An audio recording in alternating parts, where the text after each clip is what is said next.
되셨죠? 자, 우리 앞에 있는 문구 다 같이 한번 읽어보도록 하겠습니다. 함께 읽어보겠습니다. 시작! 군중이 되지 말고 제자가 됩시다. 예배를 보지 말고 예배를 드립시다. 네, 오늘 은혜 주실 말씀은요, 골로새서 1장 28절에서 29절까지 말씀입니다. 골로새서 1장 28절에서 29절 말씀입니다. 성경책이 있다면 한번 찾아서 직접 읽어보면 좋을 것 같고요. 우리 겸손하게 주님의 말씀을 듣는 마음으로 기립해서 함께 봉독하도록 하겠습니다. 제가 가지고 있는 성경책은 325쪽입니다. 신약 성경입니다. 자, 함께 읽어주시면 감사하겠습니다. 시작! 우리가 그를 전파하여 각 사람을 권하고 모든 지혜로 각 사람을 가르침은 각 사람을 그리스도 안에서 완전한 자로 세우려 함이니 이를 위하여 나도 내 속에서 능력으로 역사하시는 이의 역사를 따라 힘을 다하여 수고하노라. 아멘. 아멘. 네, 자리에 앉아주시면 감사하겠습니다. 자, 오늘 설교 제목은 인간은 왜 변하지 않는가입니다. 다니엘, 여호수아 우리 모든 분들이 이렇게 수련회를 다녀오셨어요. 여호수아도 마찬가지고 다니엘 청년부도 마찬가지고 은혜로운 수련회였다고 이런 피드백을 많이 들었습니다. 그러니까 아직도 그 뜨거운 그 열정의 온기가 잠깐 이렇게 내 마음속에 남아있는 듯 합니다. 중요한 거는 이겁니다.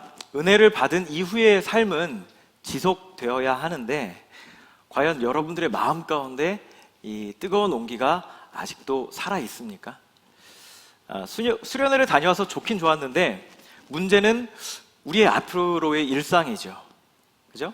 신앙생활의 회의는 열심히 은혜를 이렇게 받았는데 다시 또 시간이 한 주 지나고 또 두 주가 지나면 또 여전히 또 내 모습이 그대로인 이 모습을 볼 때 우리가 참 절망하게 됩니다. 지금까지 우리도 뭐 다 해봤죠. 몇 번 해보다가 뭐 실패도 해봤고 막 다 해봤습니다. 근데 뭐 우리라고 안 해본 건 아닌데 이게 변하지 않는 내 모습을 보면서 은혜 받은 이후에 이 현타가 딱 오면서 야, 은혜 받았는데 이게 무슨 의미가 있어? 감정적인 우리가 동요가 아니었을까? 이런 생각을 할 수가 있습니다. 교회와 세상을 이제 왔다 갔다 하면서 이런 위선적인 삶을 계속 살고 싶지 않다고 한탄할 때 반대편에는 사실 이제 주님이 계시는데 이게 맘대로 안 되는 것이죠. 그래서 우리 마음 한가운데는 순간적이고 감정적인 신앙생활을 벗어나서 근본적이고 변화되는 역동적인 신앙생활을 하고 싶은 욕구가 우리 마음 가운데 다 있습니다. 그리스도의 인격이 변화되는 것을 이제 성화라고 하는데 우리가 이런 질문을 하게 됩니다. 어떤 질문이냐면 바로 이 성화라는 것이 과연 내가 할 수 있는 일인지 아니면 하나님이 하시는 일인지 이런 질문입니다.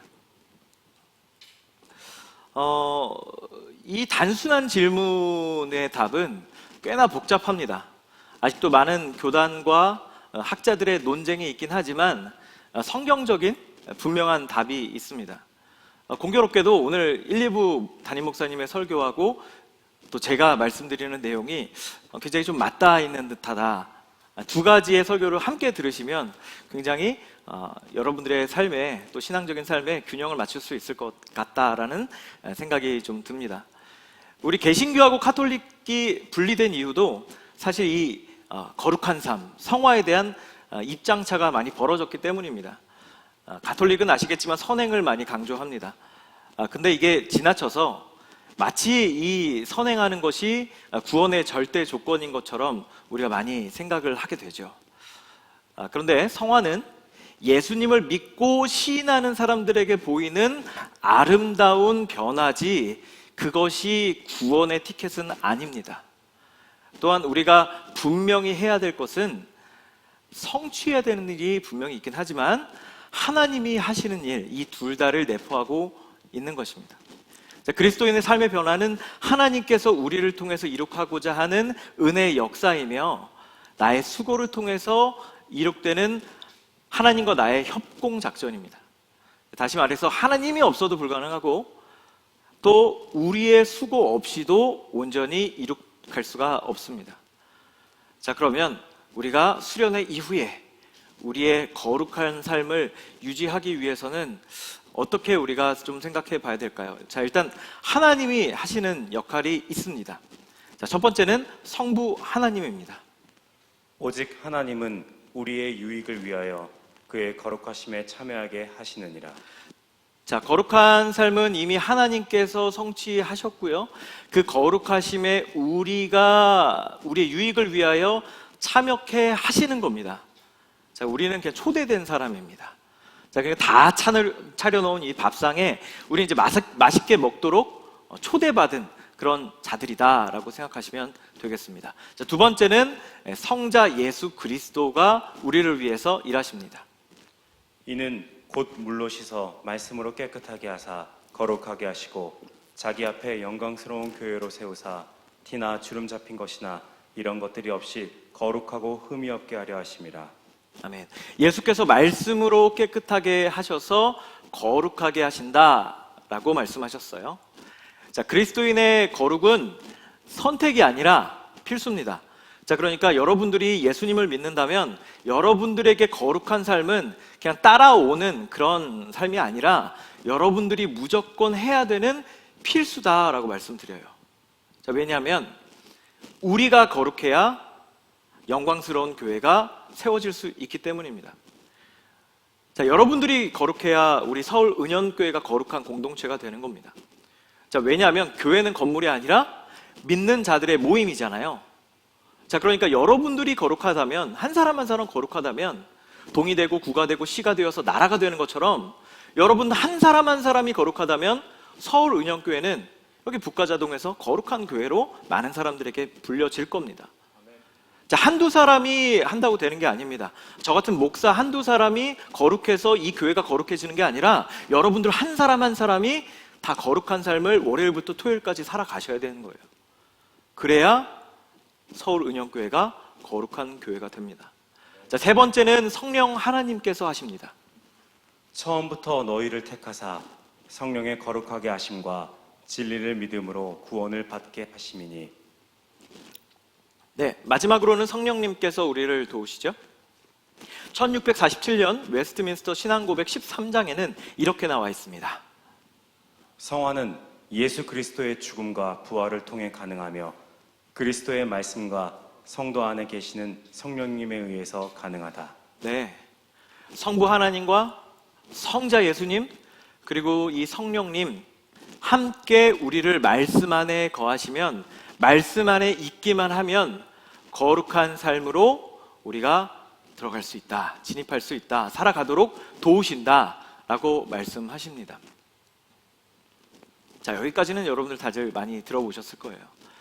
자, 근데 저 한번 좀 따라해 주시겠어요? 신앙은 균형이다. 시작. 네, 신앙은 균형입니다. 여기까지만 우리 지금까지 한국교회가 많이 강조했던 것 같아요. 그죠? 그런데 이제는 우리의 세대에서는 좀 더 균형적으로 이것을 바라볼 필요가 있는 것 같습니다. 자, 이제 우리 인간이라고 하면 또 이제 제3자적 관점에서 바라보게 되니까, 자, 저 한번 좀 따라해 주세요. 내가 할 일. 시작. 내가 할 일. 우리는 로봇가 아니잖아요. 그죠?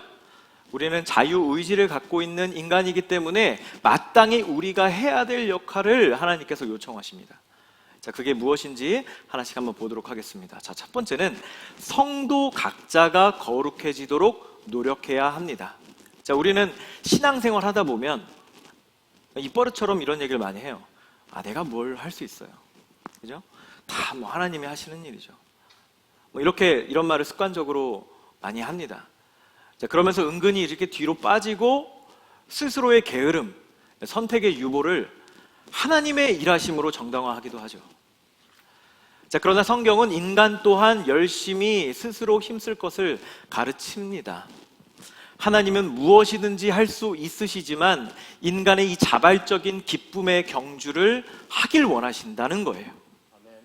자, 우리가 필요 없다면, 우리의 노력이 헛것이라면 말 그대로 하나님이 다 하시는 거죠.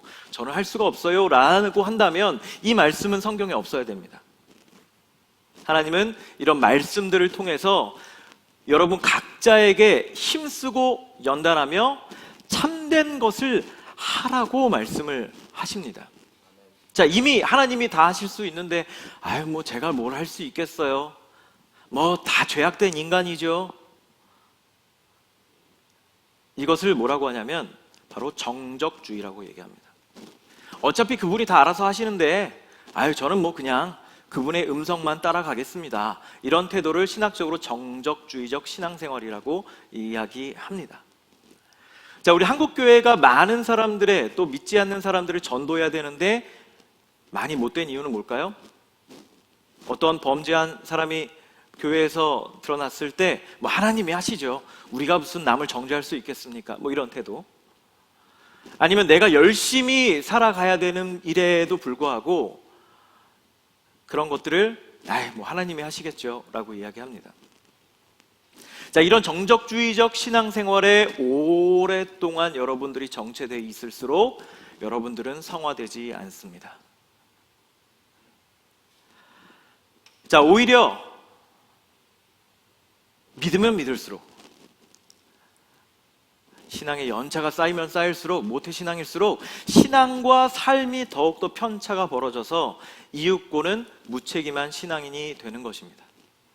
자, 이는 하나님이 우리에게 원하시는 것이 무엇인지에 대한 이해가 결여된 잘못된 신앙생활입니다. 자, 빌립보서에는 이렇게 나와 있습니다. 너희 안에서 행하시는 이는 하나님이시니 자기의 기쁘신 뜻을 위하여 너희에게 소원을 두고 행하게 하시나니. 자, 나는 너 전능자니까 인간인 너는 그냥 빠져 있어. 주님은 이런 고압적인 모습을 보여주시는 것이 아니라 우리에게 즐거운 소원을 주시고 그로 하여금 원동력을 주시고 행하시는 것이 성경적인 원리입니다. 자, 그리고 우리를 통해서 일하길 원하시는 것이죠. 하나님은 우리를 완전한 자로 서 있게 하길 원하십니다. 지체하지 않고 진일보하길 원하십니다. 사람이 다 그렇죠. 죄악된 인간이 그렇죠 하고 스스로 걸려서 넘어지고, 또 재밌는 건 뭐냐면 스스로 걸려서 넘어지고 일어나지 않습니다. 넘어짐도 습관이에요. 그리고 넘어질 때 다시 아프다. 넘어질 때 다시 일어나지 않는 것도 습관입니다. 왜요? 내가 아무것도 할 수 없다고 얘기하는 순간 우리는 할 일이 없어집니다. 자, 이번 여름 수련회를 통해서 여러분들이 은혜를 받았다면 그 은혜를 수납하고 한층 더 성장하는 삶을 살아가길 원합니다. 우리가 단순히 어떠한 인간적인 감정과 어떠한 고조된 음악적 기법을 통해서 우리가 뛴 것이 아니잖아요. 하나님께서 우리의 마음을 열려주셨고 그 마음을 여러분들 유지해야 합니다. 우리가 성령의 불길이라는 표현을 많이 쓰죠. 그죠? 근데 그 불길은 시간이 지나면 소멸됩니다. 옆에서 자꾸 부채질을 해줘야 되는 거예요.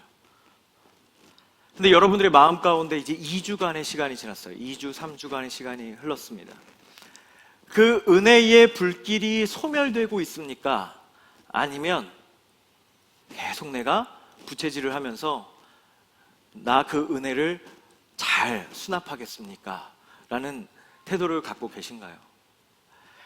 자, 그리고 진짜 멋진 크리스찬은 역사하시는 일을 따라서 힘을 다해서 말씀대로 수고하는 것입니다. 자, 그리스도인의 변화된 삶은 하나님이 50%, 내가 50%, 이렇게 반반, 양념 반, 후라이드 반 하는 게 아니라 하나님께서 100% 나를 통해서 바꾸시고요. 또 내가 그 소원을 가지고 100%의 은사를 활용하는 겁니다. 아까 운칠기삼이라는 얘기를 여러분들 담임 목사님 설교를 통해서 들었습니다. 믿지 않는 사람도 운이 70%다 이런 얘기 하잖아요. 그죠? 자기 노력이 100%가 아니라고 정직하게 고백합니다. 안 믿는 사람도. 자, 그런데 우리는 어떻다고 그래요? 은칠기삼. 은혜로 하고요. 또 우리의 노력도 30% 필요한 거예요. 자, 근데 조금 더 정확하게 얘기하면, 조금 더 제가 보태자면, 하나님이 열심히 우리를 통해서 일하시려고 하는 마음만큼 우리도 역시 100%의 은사를 활용해서 말씀대로 아까 오늘 본문처럼 그 마음을 통해서 수고하고 힘써야 된다는 사실입니다. 이것이 바로 거룩한 삶입니다. 이게 크리스찬의 신비고요. 이것이 세상이 알지 못하는 핵심 동력입니다. 자, 그러니까 하나님을 인격적으로 만난 사람은 1, 2년만 제대로 살아도 어떻습니까? 완벽하게 바뀔 수가 있습니다. 근데 하나님을 제대로 만나지 못했다면 10년, 20년을 해도 뭐 그렇지 뭐 내가 뭘 할 수 있겠어 라면서 오히려 정지가 아니라 뒤로 퇴보하는 신앙생활을 하게 되는 것이죠. 자, 그리스도인들은 사과나무 근처에서 입을 벌리고 기다리는 자가 아니라 익은 사과를 따기 위해서 사다리 타고 노력하는 자들이다 라고 말씀드립니다. 나는 얼마나 하나님이 주시는 소원을 붙잡고 그 은사를 활용하고 수고하고 힘쓰고 있는지, 나는 신앙의 사다리를 잘 타고 있는지를 여러분들 스스로 질문하셔야 되겠습니다. 자, 우리가 해야 될 또 두 번째 역할은 바로 이제 두 번째입니다. 서로가 거룩해질 수 있도록 도움을 주셔야 합니다. 자, 근데 내가 혼자 아둥바둥 되는 것이 아니라 서로가 그 역할을 하셔야 된다는 거죠. 자, 여러분들께 질문 드립니다. 여러분들이 혼자 있을 때 어떠세요? 자, 교회 안에서 공공의 장소에서 있을 때 내 모습 말고요. 그냥 나 혼자 있을 때 골방에서 그게 내 모습을 정의하는 겁니다. 여러분들이 어떤 사람인지를 알고 싶은가요? 그 리스트머스 시험지는 내가 혼자 골방에서 있을 때 내 모습이 드러납니다. 자, 그런데 그것만으로 우리가 다 할 수 없다는 사실을 말씀드립니다. 왜냐하면 여전히 우리의 능력은 한계가 있기 때문에 악에 노출되기가 쉽지 선한 쪽으로 가려면 더 많은 2배 이상의 노력이 필요한 겁니다. 여러분들 성경 하루에 20분 보는 거 굉장히 어렵죠. 듣는 거 어렵죠. 그냥 유튜브 딱 틀어놓고 그냥 가는 건데도 별로 노력이 필요하잖아요, 사실. 그죠? 물론 즐거운 마음으로 듣는 분들도 많이 계시겠지만 사실 대부분은 노력을 필요로 합니다. 자, 그런데 여러분들이 보시는 세상에 많은 유튜브 콘텐츠들은 노력을 필요로 하나요? 아니요. 그냥 노력 없이 봐도 2시간, 3시간 그냥 갑니다. 자, 그래서 혼자라면 금방 쓰러지고요. 갈피를 잡지 못하고 나의 감정과 기분에 따라서 언제든지 변개될 여지가 있습니다. 자, 그래서 믿음의 동역자가 필요한 겁니다. 자, 소수의 시대를 살아가고 있는 요즘에 우리 교회 친구들만큼 소중한 믿음의 동역자는 없습니다. 내가 잘못 가고 있을 때 같은 이정표를 향해서 가는 사람이 세상 밖에서 어디 쉽게 만날 수 있던가요? 돈 주고도 이런 공동체는 살 수 없습니다. 자, 셀과 공동체 지체들이 함께 기도하고 울면서 손잡고 하나님 곁으로 나아가는 겁니다. 자, 하나님은 산속에서 혼자 거룩하라고 하신 적이 없어요. 치열한 세상 가운데 소음이 가득한 이 도시 가운데 손 붙잡고 서로 의지하고 격려하면서 함께 서라고 하십니다. 그래서 남편이 아내로 인해 또 아내가 남편으로 인해 거룩해지라고 말씀하시는 것이죠. 여러분들이 나중에 결혼하게 된다면 여러 가지 우리 배우자의 조건 중에 내가 이 사람으로 하여금 거룩한 삶을 살 수 있는가, 하나님 앞에 그것도 한번 기준으로 세워보시면 좋지 않을까 싶습니다. 다니엘 여호수아에 있는 청년들이 바로 옆에 있는 형제들로 인하여 또 자매들로 인하여 성숙해지기를 바랍니다. 자, 그리고 앞으로 내 이 공동체에서 내 좋은 모습만 보여주는 것은 교회가 아닙니다. 가끔 이런 경우가 있어요. 목사님, 오늘 제가 좀 기분이 조금 울적해서 좋은 모습을 못 보여줄 것 같습니다. 제가 셀 예배 때, 셀 모임 때는 못 갈 것 같아요. 이런 카톡이 가끔 옵니다. 그럴수록 저는 더 함께하라고 말씀을 드리고 싶습니다. 여러분들 즐거울 때는 누구나 함께할 수 있습니다. 그 사람이 모르는 사람이라 할지라도 뭐 이렇게 즐거울 때 함께할 수 있죠. 자, 근데 진짜 좋은 공동체는 좋을 때 함께 있을 뿐 아니라 사실은 낭망했을 때 옆에 있어주는 사람이죠. 바로 여기 계신 모든 다니엘, 여호수아 청년들이 바로 옆에 있는 분들에게 그런 존재가 되었으면 좋겠습니다. 자, 그게 바로 교회입니다. 자, 우리가 온라인 강의와 별반 다를 바 없는 이 온라인 예배를 몇 년간 우리가 드리고 있습니다. 근데 제가 신방을 해보면 공통적으로 말하는 이 고충은 자신의 신앙의 그래프가 자꾸 떨어지고 있다라고 이야기를 합니다. 사실 뭐 여러분 온라인이든 오프라인이든 요즘 시대에 뭐 그 형식이 그렇게 중요한 건 아닙니다. 문제는 뭐냐면 온라인이라서 나쁘고 오프라인이라서 좋은 게 아니라 온라인과 오프라인 그 형식에 상관없이 내가 하나님께 초집중하고 있느냐 이겁니다. 자, 그럼 반대로 얘기해 보겠습니다. 여러분들 오프라인 예배에 함께하고 계십니다. 여기 계신 분들 오프라인 예배에 있어도 하나님께 초집중하지 않는다면 그건 뭐죠? 본질적인 우리가 예배를 드리고 있지 못한 겁니다. 자, 온라인 예배, 오프라인 예배 이거보다 더 중요한 것은 그래서 우리가 참다운 예배를 드렸냐 못 드렸냐 이거 아니겠어요? 자, 왜 우리가 온라인 예배를 통해서 거룩한 예배에 도달하지 못했느냐라고 물어보면 여러 가지 이유들을 얘기합니다. 그 중에 하나가 뭐냐면 바로 옆에 있는 동역자, 지체가 부재하기 때문에 온전한 예배를 드리지 못했다라는 제가 피드백을 많이 들었습니다.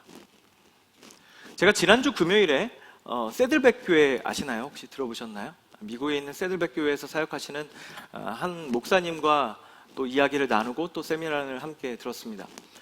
자, 세들백 교회는 아시다시피 목적이 이끄는 삶, 릭 워렌 목사님이 심호하시는 교회입니다. 건강하게 지금도 잘 세워지고 있습니다. 자, 미국도 마찬가지입니다. 미국도 온라인 예배가 많이 아직도 이루어지고 있습니다. 자, 근데 조건이 있습니다. 세들백 교회에서 제가 들은 바로는 온라인 예배에 참여하는 거의 80%가 오프라인 소모임을 한다고 합니다. 이해가 되시죠? 그러니까 보완이 되는 거예요. 온라인 예배만 드리고 끝나는 게 아니라 그건 예배라고 규정하지 않는다는 거죠. 그게 아니라 꼭 오프라인 소모임을 참여하도록 하고 이것을 통해서 성도 간의 교제 또 지체가 서로 세워지는 데 도움을 준다라고 이야기를 들었습니다. 마찬가지입니다. 여전히 우리가 이렇게 이 상황이 언제까지 지속될지 저는 모르겠습니다. 자, 근데 중요한 것은 그리스도인은 절대 홀로 설 수 없다는 것이고 그래서 여러분들 믿음의 동역자, 지체, 친구들, 올바른 길을 함께 지도해 줄 사람과 함께 그 신앙의 여정을 걸어가시길 바랍니다. 독일 최고의 컨설턴트인 도리스 메르틴이라는 사람이 있습니다. 작가입니다. 20년 동안 다양한 계층의 수많은 사람들을 만나면서 그 엘리트들의 핵심 비밀을 알게 됐답니다. 그게 바로 아비투스라고 얘기를 합니다. 자, 아비투스는 원래는 이제 프랑스 철학자 부르디웨가 처음 제시한 개념인데요. 사회 문화적 환경에 의해서 결정되는 제2의 본성, 즉 타인과 나를 구별짓는 취향, 습관, 아우라를 아비투스다라고 이야기합니다. 계층 및 사회적 지위의 결과이자 이제 표현이기도 하지만 저자는 아비투스는 노력 여하에 따라서 얼마든지 새로운 아비투스를 가질 수 있다고 말합니다. 지금의 내가 어떤 사람인지 알고자 한다면 이 아비투스를 알아야 되고 아비투스를 바꿔야 진정으로 원하는 삶을 살 수 있다고 이 저자는 말합니다. 여러분, 귀족의 신분은 돈으로 살 수는 있어요. 하지만 귀족의 격, 문화, 아우라는 돈 주고 살 수 없습니다. 귀족들이 나누는 이 품격 있는 대화에 어제 로또 맞은 졸부는 참여할 수 없습니다. 갑자기 졸부됐다고 또한 갑자기 품격 있는 귀족이 되는 게 아닙니다. 자, 아비투스가 없는 졸부는 진정한 귀족이라고 말하지 않습니다. 즉, 아비투스, 격은 오랜 세월 동안 연마해서 드러나는 겁니다. 뿜어져 나오는 겁니다. 우리가 이 격에 대해서, 품위에 대해서 관련된 영상을 하나 준비했습니다. 함께 보도록 하겠습니다. 사건은 시간이 꽤 흐른 2014년에 일어났던 일입니다. 2014년 7월 12일 서울 양천구 신월동 시장에서 할머니가 끌던 손수레와 주차되어 있던 아우디 승용차 사이에 작은 접촉사고가 발생했습니다. 어떻게 된 건지 보니 7살 정도 되는 손주가 할머니를 도와드리고자 대신 손수레를 밀고 올라가다가 정차되어 있던 아우디의 옆면을 긁은 거였는데요. 당시 할머니 손수레는 콩나물 한 봉지와 바나나 몇 개가 담겨 있었다는 목격자의 이야기가 전해지면서 안타까움이 더해졌던 사건이었습니다. 이 글을 기고한 게시자 역시 콩나물과 바나나를 보는 순간 내내 마음이 편치 않았다고 적어놓기도 했었고요. 사실 할머니와 손주도 작은 접촉사고를 그냥 무시하고 모른 채 지나갈 수도 있었을 겁니다. 빠듯한 살림에 고급 외제차에는 흠집 수리 비용까지 지불해야 한다면 분명 큰 부담이 되었겠죠. 하지만 할머니와 손주는 비록 가난하게 살지언정 마음까지 가난하신 분들이 아니었습니다. 남의 외제차에는 흠집을 두고 모른 채 돌아설 분들이 아니었던 겁니다. 하지만 문제는 할머니는 전화기도 없으셔서 당시 어쩔 줄 몰라 하며 자리에 서서 곤란하셨고 꼬마 아이는 할머니만 바라보고 울먹이고 있었다고 합니다. 너무 안타까운 사연이죠. 그리고 이를 지켜보던 주변 사람들 역시 보여서 웅성웅성 거리고 있었다고 합니다. 그걸 지켜보던 한 학생이 할머니 대신 차 앞에 있는 전화번호로 차주에게 연락을 취했고 자초지종을 설명했다고 합니다. 이후 10여 분이 지나자 40대로 보이는 아우디 차주 부부가 현장에 나타났고요. 이 10여 분의 시간 동안 할머니와 손주의 마음은 어땠을까요? 주변에서 지켜보던 사람들의 마음도 참 아팠을 거라 생각됩니다. 그런데 예상 밖의 상황이 벌어졌습니다. 게시글을 적은 사람은 멋이란 타고나는 것인가봐요 라는 제목으로 글을 시작했습니다. 게시자가 이 글을 작성한 이유는 바로 아우디 부부의 대처 방식이었기 때문입니다. 손주와 할머니를 다그치거나 나무라지 않고 오히려 죄송하다라고 사과한 차주의 모습에 감명받았다는 이야기였습니다. 차주 부부는 할머니를 보자마자 바로 고개를 숙이며 사과를 했다고 합니다. 차를 주차장에 주차하지 않고 도로변에 주차해서 통행에 방해가 됐습니다. 그 때문에 손주가 부딪혀서 죄송합니다 라는 것이 부부의 뜻이었습니다. 와, 정말 놀랍지 않나요? 뿐만 아니라 차주 아주머니는 울먹이는 애를 달래주기까지 했다는데요. 정말 멋진 부부입니다. 네. 차주와 할머니 모두 사건은 시간이 꽤 흐른 아비투스가 있는 품격 있는 그리스도인이다라고 말할 수가 있습니다. 자, 그리스도인도 아비투스가 부재된 그리스도인이 있고요. 아비투스가 있는 품격 있는 그리스도인이 또 있습니다. 무늬만 그럴듯한 그리스도인은 그냥 어제 로또 맞은 졸부입니다. 장로나 목사나 리더나 직함은 획득 가능합니다.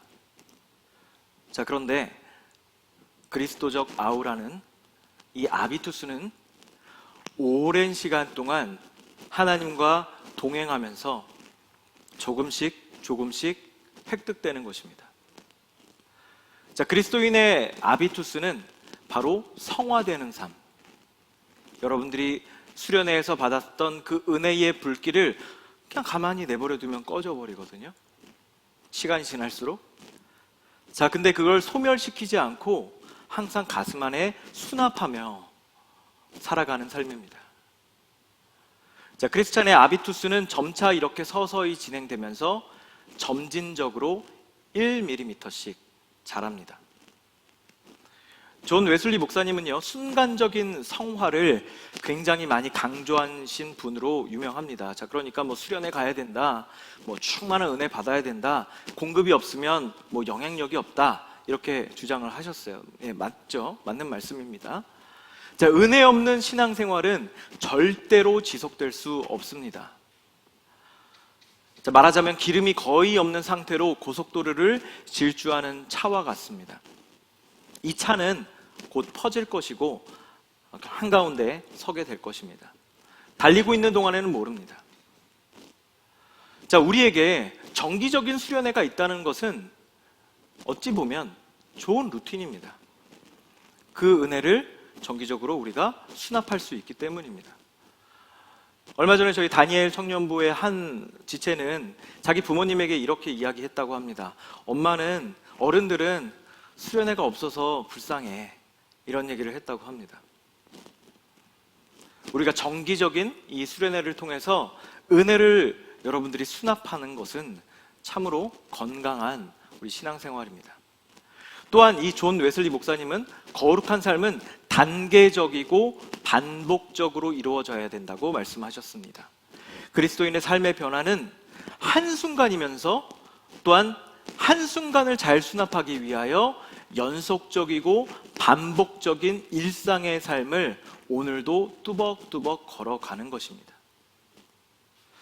신앙은 한순간과 연속의 종합작용입니다. 프랑스의 법률가이자 미식가인 브리아 사바랭은 당신이 무엇을 먹는지 말해준다면 당신이 누구인지 말해주겠다고 말했습니다.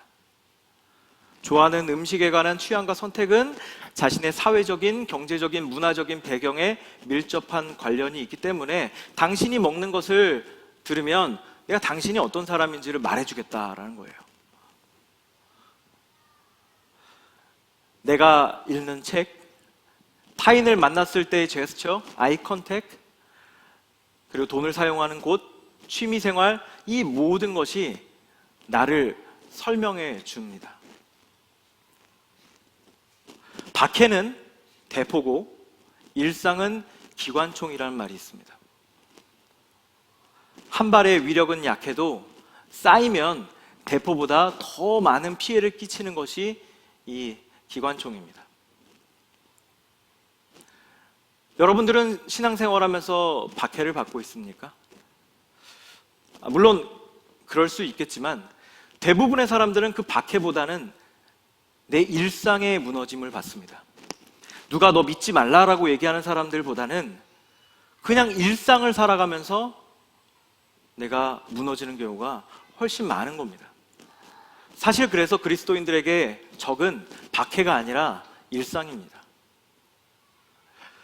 수련회에서 은혜를 충만히 받았다면 이제는 읽는 책, 또 유튜브 내용, 대화하는 주제, 만나는 사람들이 이제는 바뀌어야 합니다. 수련회에서 은혜를 충만히 받았다면 또한 우리가 우리의 삶을 변경시켜야 하는 것이죠. 자, 우리 삶의 전반적인 식습관과 문화적 습관, 인식의 습관이 바뀌지 않으면 크리스찬적 아비투스를 배양할 수 없습니다. 우리가 지난날 뜨거운 눈물의 회심을 많이 경험한 이후에도 여전히 변화되지 않는 삶을 또 반복했다면 여러분들은 크리스찬적 아비투스가 배양되기 이전에 일상에서 무너진 것은 아닐까요? 물론 일시적인 회개의 순간, 그 자체도 의미 있지만 참으로 우리의 인생에 지대한 영향을 끼칠 수 있는 신앙을 소유하려면 단편적인 감정 노동을 탈피해서 십자가로 충만한 그 일상을 걸어가는 가운데 실패하지 않아야 합니다. 그래야 크리스찬적 아비투스를 배양할 수가 있습니다. 자, 정리하겠습니다. 여러분들이 매일의 삶 속에서 크리스찬적 아비투스를 배양하기 위한 3가지를 말씀드리고자 합니다. 자, 첫 번째는 다 같이 한번 읽어볼까요? 시작! 성부, 성자, 성령 하나님께 거룩함을 위해 기도하라. 이게 첫 번째입니다. 자, 두 번째는 매일 성경을 읽고 소화하며 실천하십시오. 우리가 성경을 들었는데도 여전히 내 삶에 변화가 없다면 그 이유는 뭐냐면 그 말씀이 소화되지 못했기 때문입니다. 여러분들에게 하나 추천을 드리면 수련회 때 받았던 여러분들의 그 본문 내용들을 몇 번이고 곱씹는 과정이 여러분들에게는 필요할 겁니다. 자, 그리고 말씀도 마찬가지입니다. 이 본문을 그냥 한 번 듣고 오디오로 넘어가는 것보다는 그 말씀을 계속적으로 반복적으로 씹는 겁니다. 그래서 내가 그 말씀을 소화하기까지는 그 말씀을 지나치지 않도록 하는 삶이죠. 세 번째는 뭐냐면 공동체에 속해서 풍성한 교제를 나누라고 말씀드리고 싶습니다. 여러분은 졸부 크리스천입니까? 아니면 아비투스를 소유한 크리스천입니까? 거룩함은 나 혼자 애쓴다고 되지 않습니다.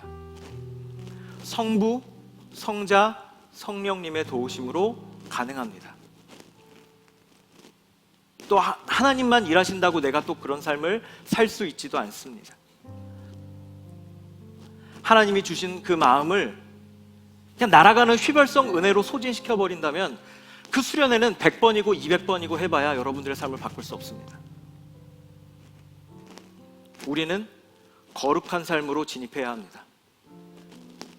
그래서 우리가 받은 그 자그마한 은혜를 어떤 사람들은 마음속에 잘 수납해서 서랍장에 넣어놓고 잘 보관합니다.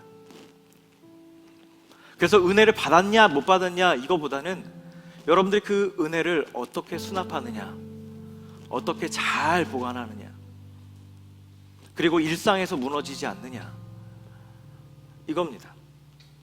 뭐 하나님이 하시겠죠.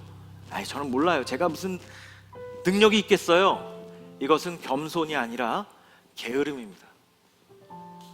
여러분들의 삶 가운데서 그 정금 같은 믿음을 지키기 위해서 매일매일 노력하시길 바랍니다. 그리고 결국에는 여러분들이 그 크리스찬적 아비투스를 배양해서, 왜 그런 거 있잖아요. 내가 크리스찬이라고 드러내지 않아도 혹시 기독교인이세요? 이런 물어보는 그런 삶을 살아간다면 얼마나 멋진 삶일까요? 우리가 그 말씀을 기억하면서 함께 찬양하도록 합시다.